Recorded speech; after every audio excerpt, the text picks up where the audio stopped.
Hola, buenos días a todos. Bueno, bienvenidos a un nuevo encuentro, una nueva clase para este curso.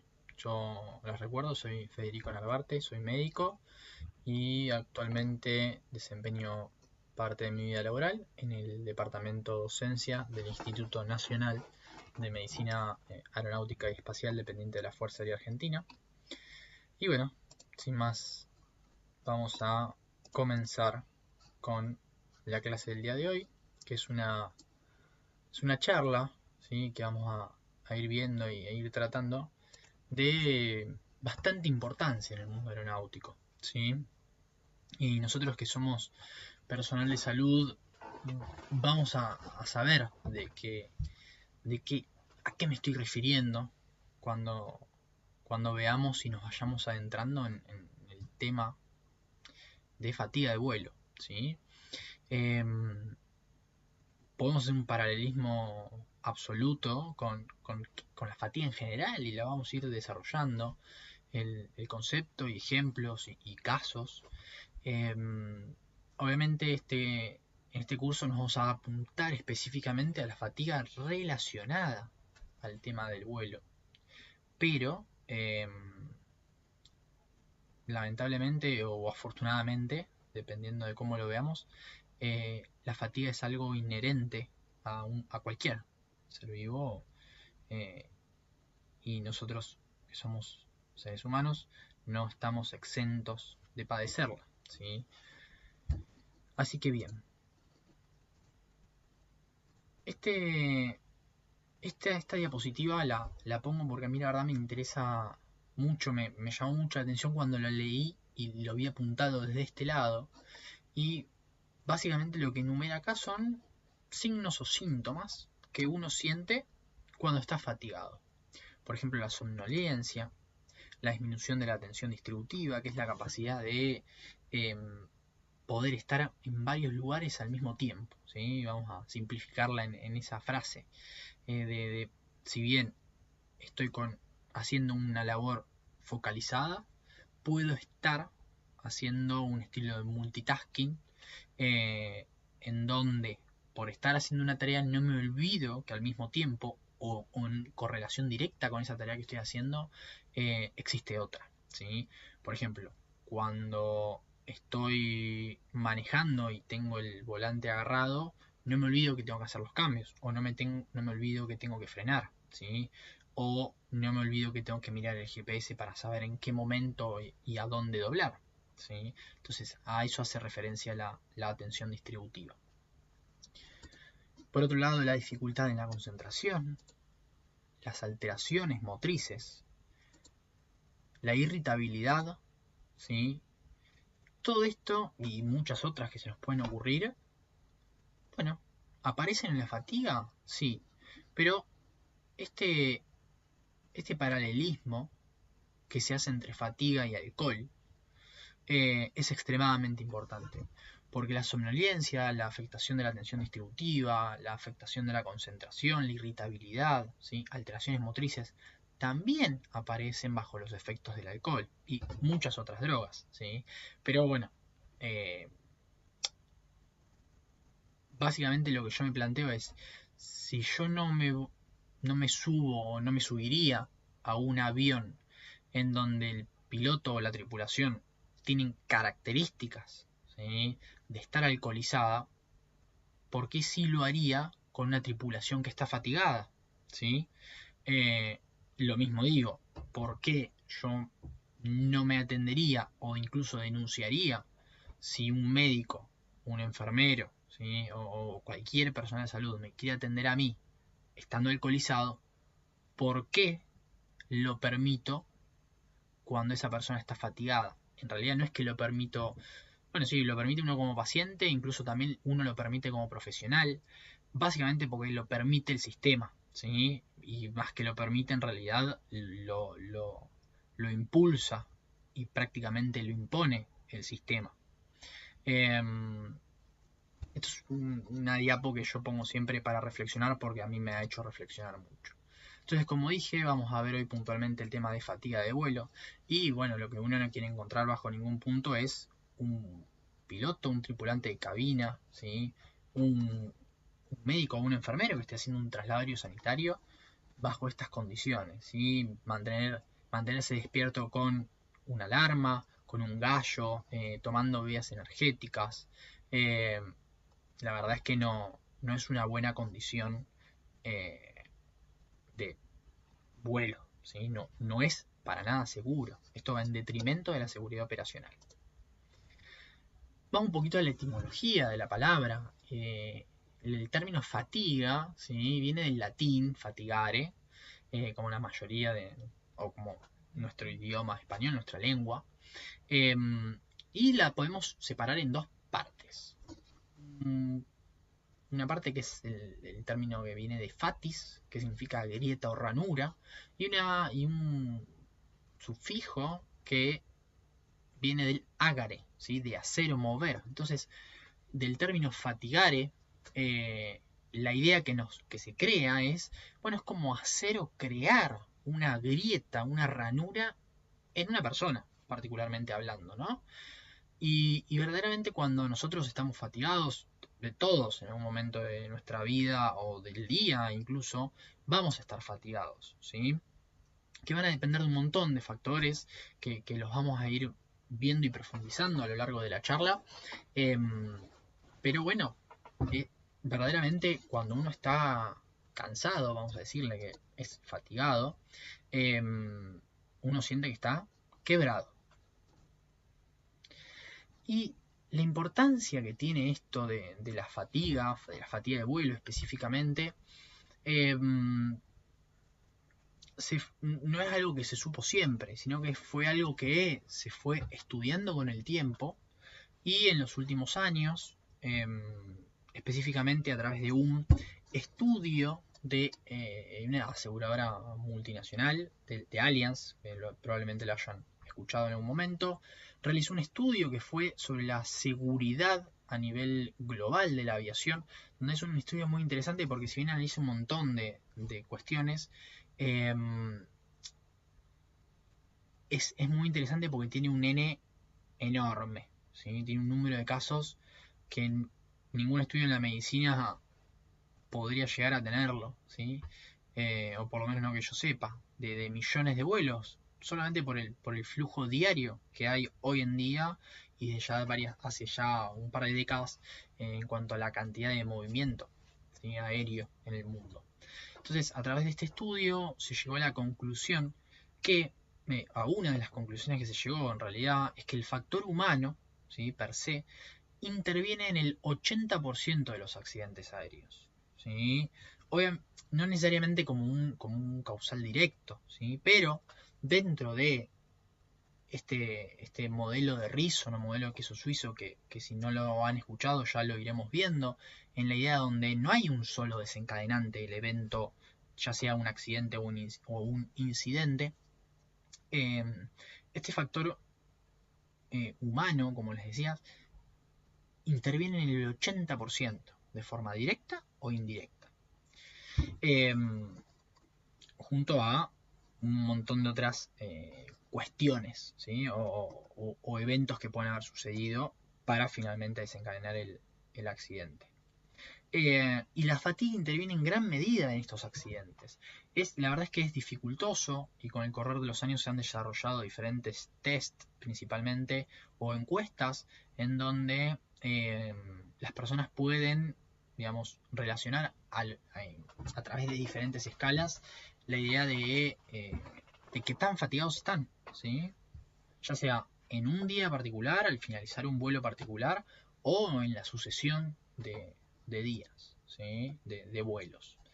Hay un ejemplo clarísimo que es un vuelo de Continental.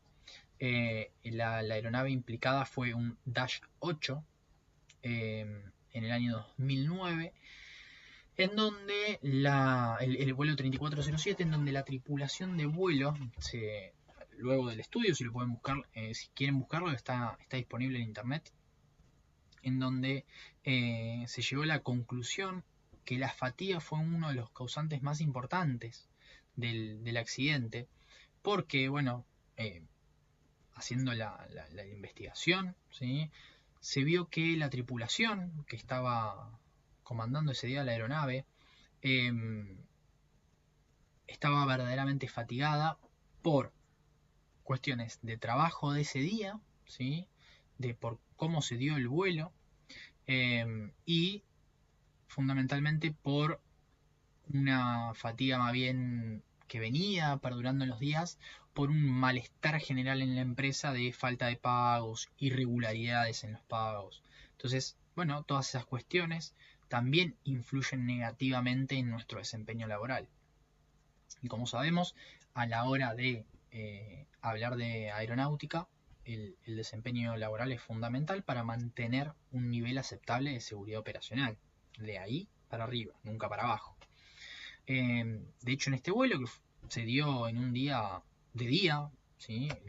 Luz solar, con buena meteorología, sin fallas mecánicas ni eléctricas en la aeronave, lamentablemente a pocas millas del aeropuerto de destino, en la ciudad de Buffalo, en Estados Unidos, la aeronave se desploma por haber entrado en pérdida por una mala lectura de los instrumentos por parte de la tripulación de pilotos, y cae con la mala suerte de no solo matarse toda la tripulación y los pasajeros, sino con la mala suerte de que encima el avión cayó sobre una zona residencial.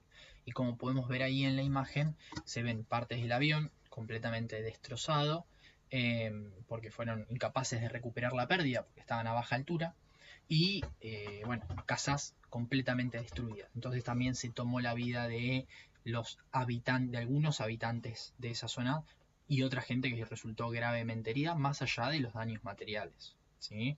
Entonces, estas cuestiones son extremadamente importantes, y el mundo aeronáutico poco a poco lo fue tomando más y más en consideración. Bueno, esto es algo que a mí siempre me gusta remarcar. La definición, ¿sí? de fatiga, o de fatiga de vuelo específicamente, en donde vamos a ver dos definiciones y quiero que se centren en dos palabritas que ahora les paso a remarcar, ¿sí? Esta definición es sacada, o fue sacada, mejor dicho, de un manual de la OASI, de la Organización de Aviación Civil Internacional, que escribió este manual en el año 2016, o publicó este manual en 2016, y es el manual para la supervisión de los enfoques de gestión de la fatiga. Fíjense la importancia que tiene a nivel aeronáutico la fatiga, que se tomó la decisión de escribir un manual para gestionar los niveles de fatiga de las tripulaciones, ¿sí? Perdón. Bueno, como vamos a ver acá, este manual es interesantísimo, verdaderamente búsquenlo, está en internet, así como todos los manuales de la OASI están para descarga gratuita, en español incluso. Entonces, la verdad, búsquenlo, pongan manual para la supervisión de enfoque de gestión de la fatiga, y lo van a poder encontrar, ¿sí? Si no, como FSRM, por sus siglas en inglés, también está. Es el documento 6699. Bueno, como les decía, esto es un estado fisiológico, es lo que dice la OASI, que se caracteriza por una reducción en la capacidad de desempeño mental o físico debido a la falta de sueño o a periodos prolongados de vigilia, fase circadiana y o volumen de trabajo. Este volumen de trabajo puede ser una actividad mental o física, ¿sí? Y o física, mejor dicho, y que puede menoscabar el estado de alerta de una persona y su capacidad para realizar funciones relacionadas con la seguridad operacional. Entonces, bueno, de esta definición podemos sacar un montón de cosas, ¿sí? Lo primero que quiero que se remarque es la idea de estado fisiológico, por eso lo remarqué con un círculo.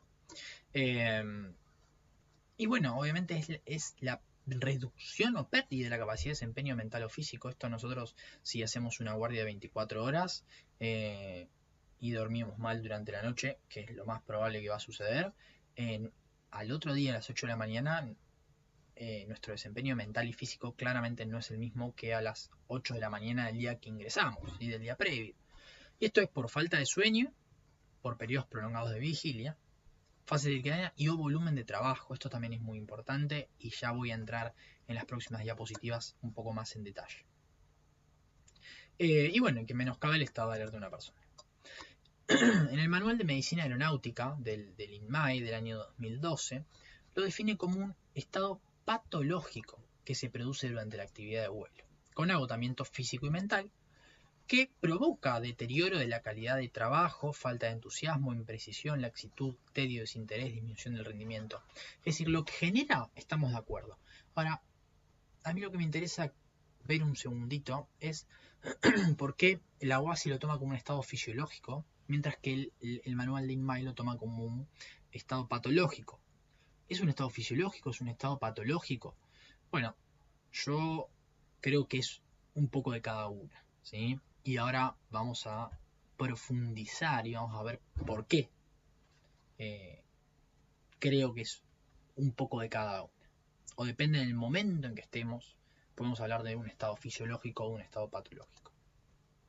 Bien, tipos de fatiga tenemos a grandes rasgos 3.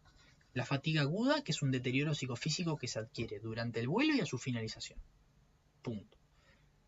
Lo podemos trasladar a una guardia. Es la fatiga que se adquiere durante la guardia y a su finalización. Yo termino mi guardia, estoy cansado, me quiero ir a dormir. ¿Sí? Tan simple como eso. ¿Y qué me genera esto? Bueno, todos lo hemos vivido. Genera impaciencia, irritabilidad, tendencia al sueño, ¿sí? Dificultad en la concentración, incoordinación en los movimientos, astenia, dolores musculares, disminución del campo visual a expensas de la visión periférica.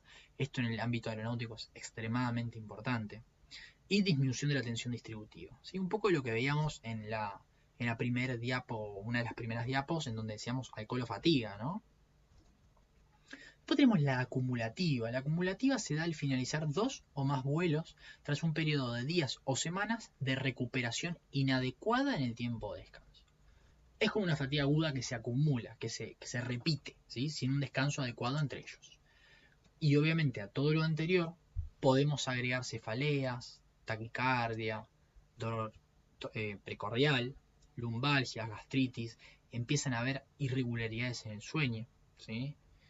Y finalmente la crónica, que es luego de un periodo de actividad muy intensa de vuelo, posterior a episodios repetidos de fatiga acumulativa. Y a todo lo anterior agregamos inestabilidad emocional, insomnio, alucinaciones, ¿sí? Ya estamos viendo signos sintomatología del estirpe psiquiátrico, ¿sí? Pesadillas, alteraciones de la libido, agitación, ansiedad, temblor, pérdida de memoria, se incrementa la distorsión temporal, ¿sí? Entonces, ¿es fisiológico? ¿Es patológico? Bueno, el descanso para el reino animal, ¿sí? Para el ser humano, es necesario, siempre, fundamental, para que el sistema nervioso central, ¿sí? Todo el cuerpo, pero fundamentalmente el sistema nervioso central, repose y pueda organizar toda la actividad que tuvo durante el periodo de vigilia y recuperar energía, esa energía que perdió durante el periodo de vigilia. Perfecto, entonces, bueno, es un estado fisiológico, claramente. ¿Sí? Mi cuerpo me está diciendo, tenés que dormir porque yo necesito recuperar energía. Bien, ahora si yo esto lo sobrepaso y lo llevo a un nivel de estrés constante, más allá de que en algún momento me voy a agotar, ¿sí? Ya aparecen signos de sintomatología, como dije, por ejemplo, insomnio, alucinaciones, pesadillas, inestabilidad emocional, ¿sí? Alteraciones de la libido. Entonces ya estamos entrando en algo un poco más que demuestra algún tipo de patología predominantemente neuropsiquiátrica, ¿sí? Entonces es más que conocido eso del método de tortura de no dejar dormir a alguien. Y sin lugar a duda eso lleva a la alienación de la persona. Entonces, bueno, ya sobrepasamos un poco los límites de lo fisiológico y entramos en un estado patológico, sin lugar a dudas. Clínicamente está dividida en dos fases. Volví para atrás. Clínicamente dividida en dos fases. Una primera fase, ¿sí?, en donde aparece cefalea, hipertonía, hiperreflexia, irritabilidad, alteraciones gástricas, ¿sí?, ausencias y distracciones, inadaptación al medio. Acá en este caso lo que vemos o lo que predomina como activación es el sistema simpático, ¿sí?, el sistema de alarma, el sistema de alerta, con mucha descarga de adrenalina y noradrenalina fundamentalmente. Ahora, como sabemos, este sistema no puede estar activado infinitamente. Hay algún momento en donde se agota, y por una cuestión de balanza, si se agota el simpático, el que empieza a predominar es el parasimpático, y entramos en una segunda fase de hiporreflexia, depresión, falta de interés laboral, falta de concentración, retraimiento social, descuido personal, palpitaciones, angor, calambres, bueno, etc. Vemos que se relacionan bastante bien con la idea de fatiga aguda, quizás más relacionada a la primera fase, con una acumulativa crónica que se relaciona más con la segunda, en donde ya hay un agotamiento de mi sistema simpático, de mi sistema de alarma, y me voy a menos, ¿sí? Y lo podemos ver a nivel físico claramente expresado.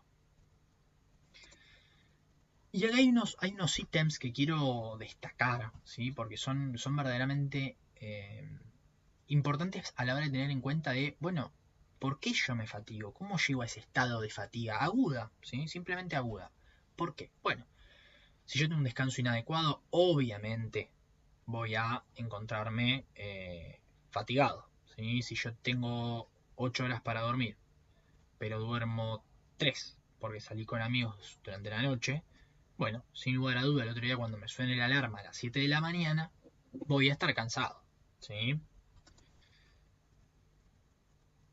¿Alteraciones del ritmo circadiano? Por supuesto que sí, ¿sí? Para aquellos que hayan hecho vuelos en donde se pasaron 4, 5, 6 más, usos horarios o más, hay una clara alteración del ritmo circadiano, aparece el famoso jet lag, ¿sí? Bueno, esto también a mí me va a cambiar mi ritmo, valga la redundancia, circadiano, que yo ya tengo preseteado en mi sistema nervioso central, en mi cuerpo, y esto me va a desfasar y me va a dar sueño de día o insomnio de noche, ¿sí? Depende fundamentalmente para dónde es que se realizó el vuelo, pero bueno, en fin, esta alteración del ritmo circadiano me va a llevar a estar fatigado. Exceso de actividad física, por supuesto, ¿sí? Si yo antes de entrar a una guardia corro una maratón de 42 kilómetros, y voy a llegar más cansado que si vengo de mi casa, de haberme pegado un baño y haber desayunado algo. Tripulación de trabajo.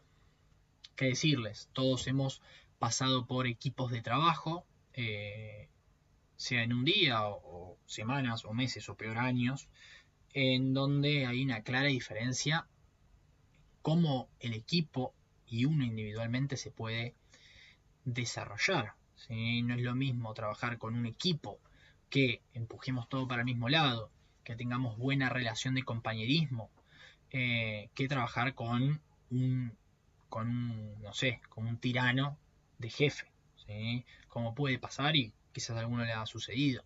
Eso también genera mucho estrés y genera que la fatiga llegue más rápido, vamos a decir, ¿sí?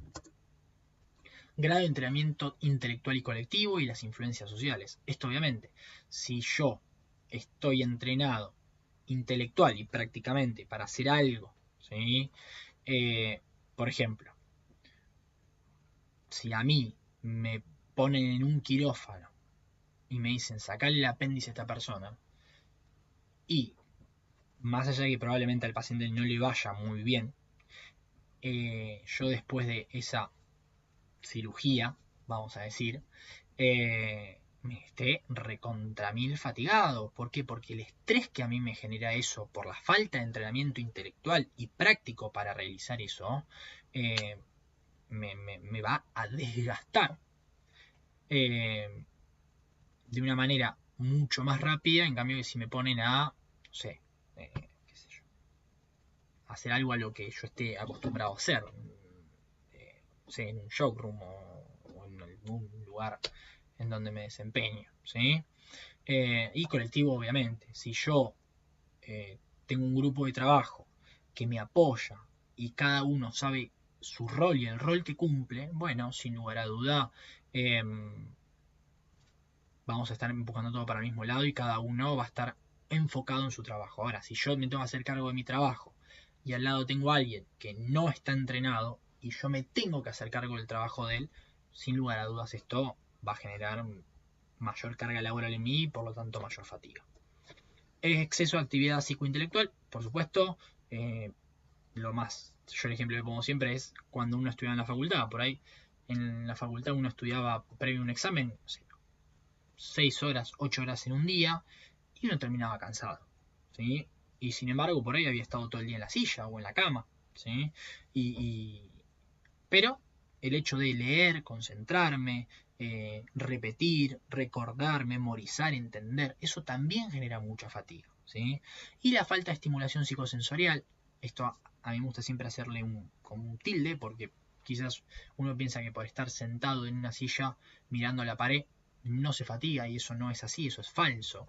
Y el ejemplo típico que tenemos acá es en los vuelos largos, en donde por ahí la tripulación de pilotos durante 4 o 5 horas está atravesando el Atlántico, por ejemplo, un vuelo Buenos Aires-Madrid, y de noche, poco tráfico, sin comunicaciones, buen clima. Esto también genera fatiga, ¿sí? Por más que no haya una importante carga laboral en la cabina, genera desgaste, porque uno se aburre, y el aburrimiento también me lleva a cansarme. Y factores ambientales, obviamente hipoxia, desorientación espacial, ergonomía, hipovaria, todos estos factores que se incluyen y se agregan en un ámbito como es el aeronáutico son fundamentales para que la fatiga aparezca más o menos rápido. Bien, ¿cómo vamos a hacer el diagnóstico? Bueno, básicamente lo que necesito es una historia clínica completa con un alto índice de sospecha. ¿Qué significa esto? Si no lo sé, si no lo conozco, no lo voy a diagnosticar nunca, ¿sí? Esto funciona para cualquier diagnóstico, la fatiga no deja de ser un diagnóstico médico. Entonces, la idea de un alto índice de sospecha es extremadamente importante, junto obviamente con la historia clínica. Estudios complementarios, bueno, podemos pedir por ejemplo un laboratorio, en donde podemos pedir rutinas, descartar enfermedades, ¿sí? O patologías que me pueda generar una fatiga excesiva. Ejemplo más típico, el hipotiroidismo, ¿sí? Entonces, hacer un perfil tiroideo no está de más. Catecolaminas en orina, esto también es importante porque en los cuadros de hiperestimulación simpática, obviamente aparecen los metabolitos en orina aumentados. ¿Qué más? Bueno, después exámenes más específicos según la sintomatología del paciente, algunos generales, como por ejemplo podemos hacer un electrocardiograma, pero si la persona me dice, me bajé el vuelo y me dolió el pecho, yo no voy a decirle, ah, no, estás fatigado porque había mala meteorología, anda a dormirte a tu casa porque por ahí se muere durmiendo, ¿sí? Entonces tengo que tener ojo y pensarlo esto más como un diagnóstico de descarte y descartar patología orgánica importante de forma previa, ¿sí? Entonces podemos agregar un ecocardiograma, un Holter, esto también determinado por la signo-sintomatología, por los antecedentes del paciente, ¿sí? Por factores predisponentes, en fin, esto hay que verlo y contextualizarlo individualmente. Y neurológicos podemos pedir estudio de calidad del sueño, ¿sí? Por ejemplo, el síndrome de apnea hipopnea obstructiva del sueño. Puede ser que, bueno, en realidad afecta la calidad de vida de la persona, pero puede ser un causante de la fatiga. Y la persona me dice, no, yo duermo 8 horas. Bueno, pero esas 8 horas que vos dormís, ¿son de calidad? Bueno, entonces una polisomnografía, por ejemplo, me puede ayudar a orientar esto. Evaluaciones psicológicas, electroencefalogramas, electromiogramas son estudios complementarios que se pueden solicitar en estas circunstancias. Bien, y esto es un concepto que a mí me parece muy interesante, que es lo que se conoce como inercia del sueño. ¿Sí? La inercia del sueño es ese periodo de 15 a 20 minutos que tenemos muchas veces cuando nos despertamos, que sentimos que estamos más cansados que cuando nos acostamos. ¿Sí? ¿Y por qué se da esto? Bueno, si recuerdan, el sueño se divide en dos grandes grupos.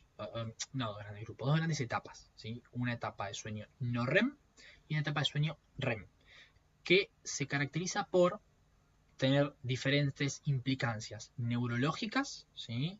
Y físicas, si se quiere. ¿Sí?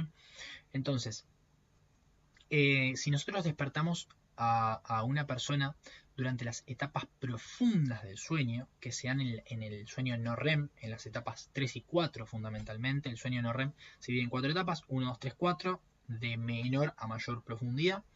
Las etapas 3 y 4 son las más profundas del sueño. Si yo despierto a alguien en esos momentos, me va a poder contestar, ¿sí? Se va a poder sentar en la cama, va a estar vigil, pero no va a estar lúcido. ¿Sí? Yo a esa persona no la puedo poner inmediatamente a operar un sistema tan complejo como es un avión. ¿Sí? Tampoco podría yo estar frente a una emergencia o frente a un paciente que me cuenta qué es lo que le está pasando. Porque como le dije recién, voy a estar vigil, pero no voy a tener todas las luces encendidas. ¿Sí? Entonces, esto obviamente es extremadamente riesgoso. Eh, y como les digo, este nivel de sueño dura 15 a 20 minutos. Y para llegar a la etapa 3 y 4, desde el momento en que nos quedamos dormidos, necesitamos más o menos 30 a 40 minutos. ¿Sí? Entonces, en este manual de fatiga, por eso es tan importante, se exponen algunos métodos para disminuir los riesgos asociados a la fatiga. Entre ellos, ¿cuál es? La inercia del sueño. ¿Sí? Y de hecho acá lo dice, eh, dice que el riesgo que se produzca la inercia puede reducirse mediante el establecimiento de un protocolo que rija la reincorporación al servicio y garantice el tiempo suficiente para suprimir los efectos de ello. Tenemos dos grandes tipos, si se quiere. Uno es dormir en el lugar de trabajo. En el caso de los pilotos es que duerman en la cabina, pero no pueden dormir. Esto se da sobre todo en vuelos cortos, con el piloto y el primer oficial y el copiloto. ¿Sí? Donde uno de los dos puede dormir de forma alterna, obviamente, pues si se duermen los dos al mismo tiempo sería un problema. Eh, Pueden dormirse, ¿sí? Pero no más de 20 minutos. Esos 20 minutos generan una siesta reparadora que no llega a los estadios profundos y por lo tanto no se entra en el periodo de inercia del sueño, pero que permite recuperar un poco o disminuir un poco esa fatiga que se estaba desarrollando, y estirar un poquito más el periodo de servicio, no en términos legales, pero sí en términos de cómo uno se siente o cómo uno es capaz de afrontar la situación, por ejemplo, de un aterrizaje. ¿Sí? Ahora, para vuelos más largos y para tripulaciones más numerosas, existen en los aviones lugares en donde se puede uno dormir, acostar a dormir, ¿sí? Una cama, una habitación, vamos a decir. Y acá se pueden dormir más tiempo. El tema es que si yo despierto a la persona, no puede tomar su puesto de trabajo en un tiempo menor a más o menos 15 minutos. ¿Eso para qué es? Para evitar que si yo lo desperté en una etapa profunda del sueño y existe inercia del sueño, esa persona no corra un riesgo para sí o para la operación por ponerse inmediatamente en su rol laboral. ¿Sí? Bien, y el Maple RIES y el RAC 67, ¿qué es lo que dice? Bueno, básicamente, perdón, ahí.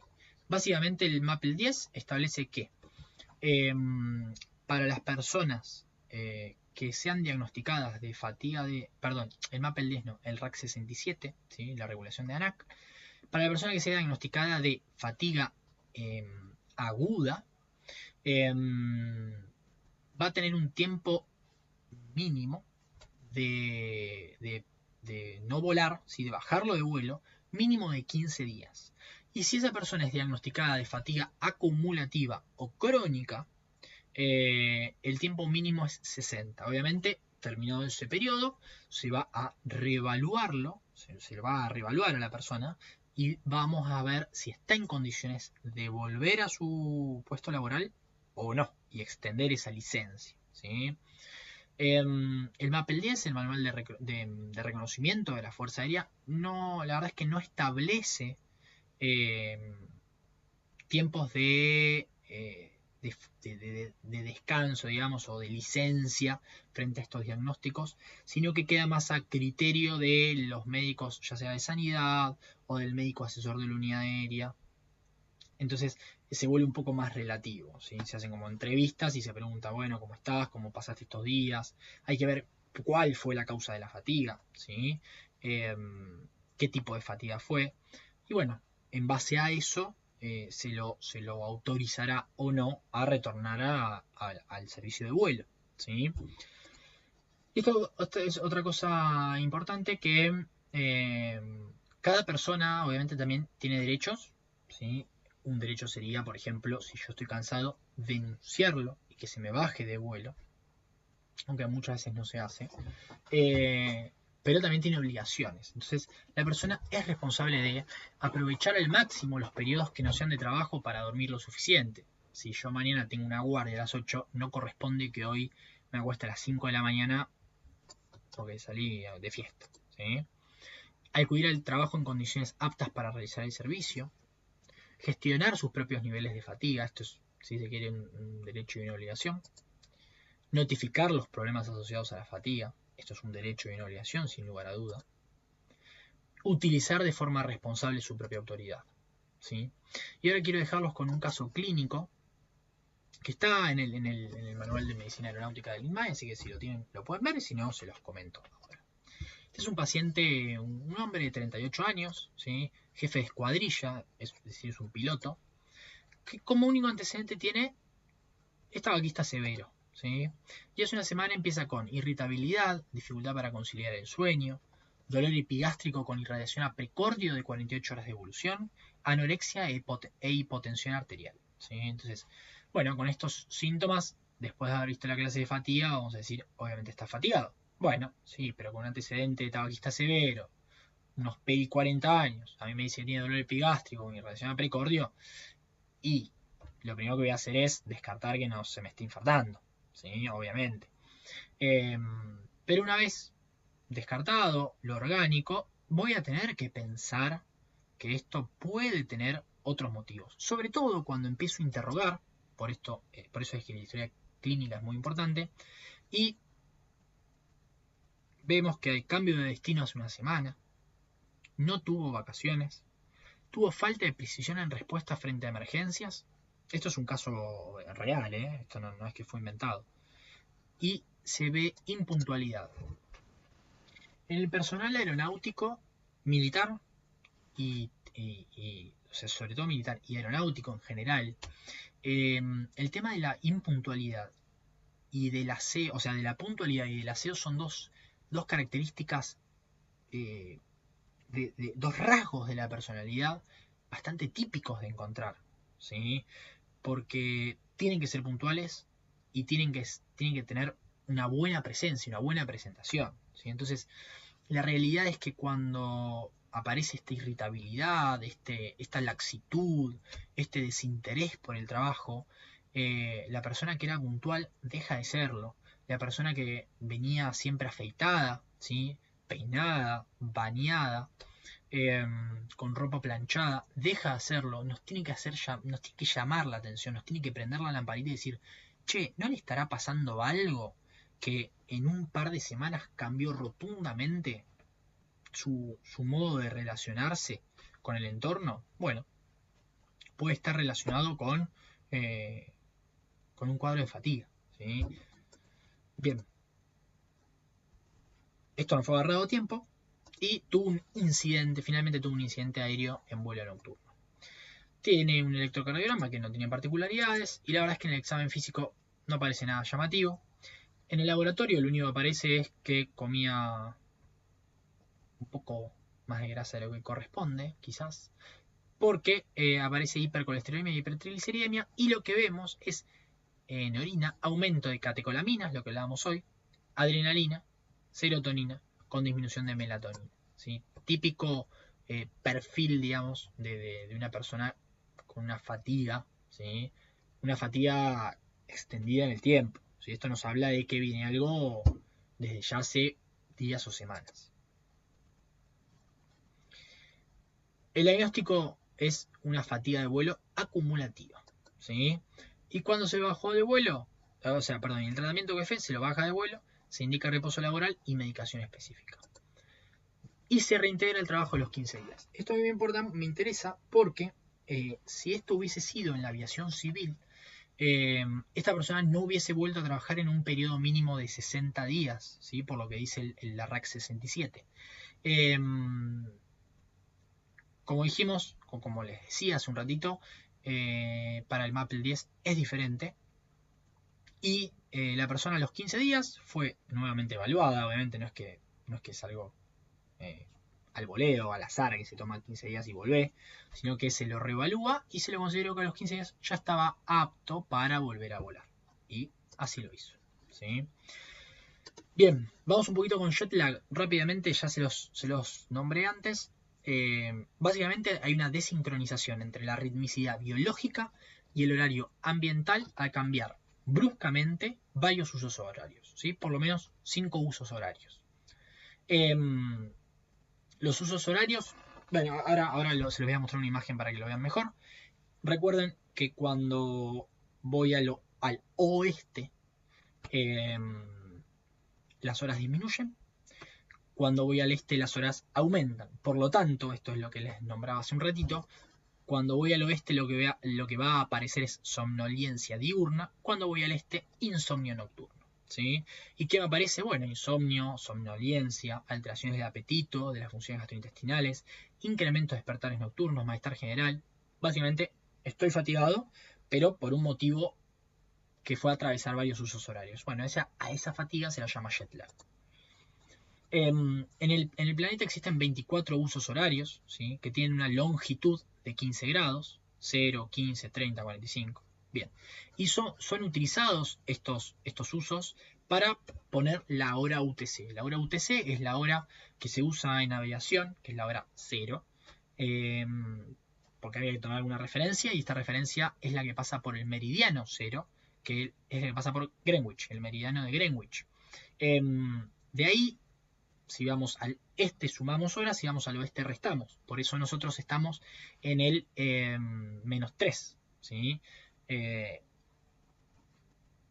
Igual hay que tener en cuenta que hay diferencia entre muchas veces el uso horario geográfico en que uno se encuentra y el horario del país. Porque muchas veces los horarios, por conveniencias políticas, económicas o sociales, se cambian, ¿sí? De hecho, en nuestro país, hasta hace algunos años, yo era un chico, pero recuerdo que en Buenos Aires era una hora y en Mendoza era otra. Y sin embargo pertenecen al mismo, al mismo meridiano, ¿sí? No es como Rusia por ahí, que tiene muchos, al ser un país con mucha longitud este a oeste, tiene muchos usos horarios, o China o Estados Unidos. A Argentina no le pasa eso, ¿sí? Porque tiene una extensión longitudinal, ¿sí? No tanto horizontal. Entonces, eso pasaba. O existía el cambio de horario en verano, ¿sí? Que atrasaban o adelantaban, no me acuerdo cómo era, una hora. Entonces, bueno, era para mejorar el rendimiento o la utilización por parte de las empresas de la luz eléctrica. Entonces, nada, sepan que puede existir esas diferencias, pero bueno, esta es la idea un poco de la hora UTC. Y recuerden que siempre en aeronáutica, que vean un horario, está en UTC, salvo que aclare que es hora local, ¿sí? Pero la inmensa mayoría de las veces se habla en hora UTC para que todos estemos hablando el mismo idioma. Si yo te digo, bueno, en los pasajes aparece la hora local, ¿sí? Pero si yo tengo un vuelo programado que sale a las 2 de la mañana de Buenos Aires y llega a las 3 de la mañana a las 3 de la tarde a Madrid, ¿sí? Bueno, estoy hablando en hora UTC. Y después eso lo puedo modificar en hora local para saber verdaderamente la hora local de partida y la hora local de llegada. Pero a nivel aeronáutico, a nivel empresas, se habla UTC para unificar criterios y que no haya nada, problemas de horarios, ¿sí? Bueno, y acá vemos un poquito cómo están distribuidos estos usos horarios. Acá, como vemos, Argentina está en el -4, perdón, hoy le dije -3, está en el -4. Y bueno, nada, vemos que, por ejemplo, Rusia abarca un montón de usos horarios y vemos también que estos usos horarios no son eh, igual que los meridianos, sino que, como les decía, políticamente se distribuyen de una forma diferente, según acomodados según conveniencia social, económica, política, ¿sí? Del momento. Bien, ¿qué recomendaciones se tienen para los vuelos en los que podamos llegar a sufrir jet lag? Bueno, cuando tenemos escala corta se aconseja mantener el ritmo del país de partida, ¿sí? Si yo llego un día y me voy al otro, lo que se aconseja es tener como si yo nunca hubiese salido de mi país, ¿sí? Y por ahí estoy cenando a las 4 de la mañana. Escala larga, bueno, sí me conviene adaptarme al ritmo del país de llegada. Tengan en cuenta que el cuerpo humano tarda más o menos en 72 horas por lo menos en acomodarse, porque cada día va reseteando un poquito, un porcentaje, ese diferencial horario que hubo. Y más o menos al tercer, cuarto día, también va a depender de cuántos usos horarios haya atravesado, voy a volver a estabilizarme. Si mi estadía va a ser más prolongada que eso, me conviene adaptarme al país de llegada, ¿sí? Eh, bueno, los viajeros pueden cambiar gradualmente sus horas de sueño. Se prefieren los vuelos diurnos, ¿sí? Y obviamente dieta liviana, hidratación adecuada y ejercicio físico siempre ayudan a mitigar los efectos de la fatiga y del jet lag, ¿sí? Y esto es un segundo, les quiero hablar. Por un decreto presidencial en el año 2020 se estipuló que el tiempo de servicio de vuelo, se considera tiempo de servicio de vuelo el lapso necesario para preparar, ejecutar y finalizar administrativamente un vuelo, ¿sí? Y se considera que se extiende desde una hora antes, ¿sí? Hasta media hora después de finalizado el mismo. Esto para la tripulación, ahora van a entender a qué voy. Y el tiempo de vuelo es el periodo total transcurrido desde que el avión comienza a moverse, ¿sí? Hasta que se detiene completamente a finalizar el vuelo. Tiempo de servicio de vuelo y tiempo de vuelo son dos cosas diferentes. Y acá, esto lo pueden buscar también en internet, vemos cómo, según el número de tripulación, 1, 2, 3, para la cantidad de pilotos que tengan, el tiempo de actividad que pueden tener, tiempo de vuelo o tiempo de servicio de vuelo, por eso el tiempo de servicio de vuelo siempre es mayor que el tiempo de vuelo, varía según el periodo que tome. Si son 24 horas, 7 días, mes calendario, trimestre o año, ¿sí? Para el caso de los pilotos, para las tripulaciones tipo 2 y 3, perdón, sí, 2 y 3, con 3 o 4 pilotos, la aeronave tiene que contar con medios de descanso adecuados, que están en el artículo 2, que básicamente es esa, entre comillas, habitación que les nombraba hace un rato. Entonces, si tengo 2 pilotos, mi tiempo de vuelo máximo son 8 horas y de servicio de vuelo 13. Pasado este tiempo se ocurre algo que se llama el vencimiento de la tripulación. Si voló de Buenos Aires a Ushuaia y tenían que volver a Buenos Aires, pero por mala meteorología, por lo que sea, esto se demoró y yo superé mi tiempo de servicio de vuelo de 13 horas o mi tiempo de vuelo de 8, bueno, esa tripulación no puede volver a Buenos Aires y lamentablemente van a tener que cambiarla porque la tripulación está vencida, ¿sí? De hecho, no me quiero extender mucho en esto, pero el accidente de KLM y Panam ocurrido en Tenerife, que fue el accidente aéreo más catastrófico de la historia de la aviación, por la cantidad de personas que murieron, porque colisionaron dos 747, entonces la cantidad de pasajeros que tenía era gigante. Uno de los motivos por los que se dio esta falta de comunicación o mala interpretación fue porque la tripulación de uno de los aviones estaba apurada porque se vencían, ¿sí? Y eso a la empresa le significaba mucho gasto de plata, mucho gasto de dinero. Entonces, bueno, se dieron unas situaciones, unas circunstancias que permitieron que lamentablemente se genere este accidente tan terrible, ¿sí? Bien, perdón, lo que no les aclaré, esto es para transporte aéreo regular, ¿sí? Un vuelo de una aerolínea. También lo tenemos para el aéreo no regular, ¿sí? Como puede ser, por ejemplo, para un avión de DHL que lleve, que no lleve pasajeros, sino que lleve mercancías, ¿sí? Los tiempos varían, ¿sí? Lo mismo tenemos para los tripulantes de cabina de pasajeros, que en el caso de los médicos, enfermeros, que nos dediquemos al traslado aéreo sanitario, ¿sí? Aeroevacuadores, nosotros nos regiríamos por este anexo, ¿sí? Por el anexo 6 de periodos de actividad máxima de vuelo. Así como somos CMA clase 3, bueno, en el anexo 6 están nuestros límites horarios, ¿sí? De vencimiento de tripulación. Obviamente, como vamos a volar con una tripulación de pilotos, los pilotos se van a vencer antes que nosotros, así que es raro que nosotros estemos vencidos y los pilotos no. Bien. Y en el artículo 39 de este mismo decreto presidencial, vean, fíjense que tiene un año, 2020, aclara que ningún explotador podrá exceder lo dispuesto en la presente norma, ¿sí? En cuanto a lo que tenga que ver con materia de descanso. Y excepto que tengan un sistema de gestión de riesgos asociados a la fatiga. Y para tener esto, obviamente, esto en general lo tienen las empresas grandes, que tienen una estructura que permite desarrollar y mantener esto, que básicamente es una política de gestión de riesgos asociados a la fatiga, un programa de capacitación y toma de conciencia, sistema de reportes de fatiga, ¿sí? Evaluación de desempeño. Cada día más las empresas, de hecho, cuando existía Austral hace un par de años, había hablado con un piloto y me contaba que habían implementado durante el checklist de aproximación al aeropuerto el concepto o el ítem, en realidad no era un concepto, era algo puntual, de preguntarle a tu compañero de tripulación, o sea, de cabina, si estaba fatigado, ¿sí? Obviamente en una tripulación de 2 pilotos, si uno está fatigado, no puede decir me voy a acostar y vos aterriza el avión, pero sí genera conciencia situacional y eso sabemos que es extremadamente importante. Y bueno, en el artículo 44 de este decreto, el tripulante es responsable de no exceder los límites máximos de hora de vuelo, ¿sí? Y de servicio de vuelo, cumplir con los descansos correspondientes a dicha suma de actividades antes de iniciar un nuevo vuelo y notificar a cada uno de los explotadores involucrados en la actividad cumplida, ¿sí?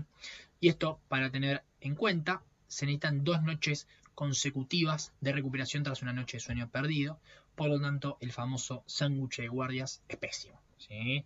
Porque la primera noche hay un rebote en el sueño no REM, en la segunda noche hay un rebote en el REM, y en la tercera noche recién se normaliza este sueño. Entonces, bueno, hay que tener cuidado. Y un paralelismo que realiza el doctor Miller, el profesor Miller, que es un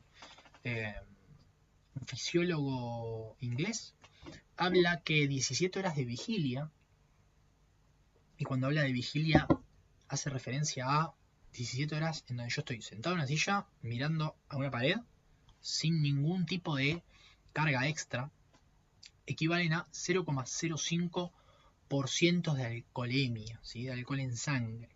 Imagínense, después de una guardia de 24 horas, nosotros no seríamos capaces, ¿sí? O sí, somos capaces, pero no deberíamos bajo ningún concepto manejar, por ejemplo, ¿sí? Esto es extrapolable a todas las actividades del ser humano. Entonces, me parece extremadamente interesante hacer hincapié en esta idea de las 17 horas de vigilia, ¿sí? Bueno, muy bien. Ante cualquier pregunta, ante cualquier duda, los esperamos en el foro que serán resueltas a la brevedad.